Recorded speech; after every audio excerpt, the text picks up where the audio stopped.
পঞ্চবটির মধ্যে সাবেক একটি বট গাছ আছে, তৎসঙ্গে একটি অশ্বত্থ গাছ, দুটি মিলিয়া যেন একটি হইয়াছে।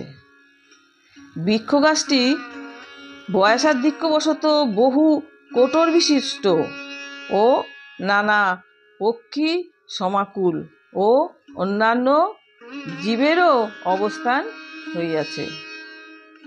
পাদমূলে ইষ্টক নির্মিত সোপানযুক্ত মণ্ডলাকার বেদী সুশোভিত। এই বেদীর উত্তর পশ্চিমাংশে অসীম হইয়া ভগবান শ্রীরামকৃষ্ণ অনেক সাধনা করিয়াছিলেন।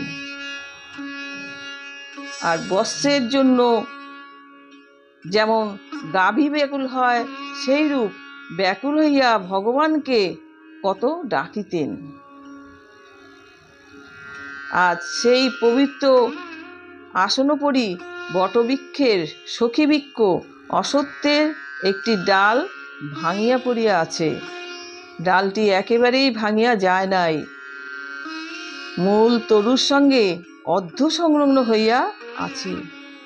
বুঝি সে আসনে বসিবার এখনো কোনো মহাপুরুষ জন্মেন নাই।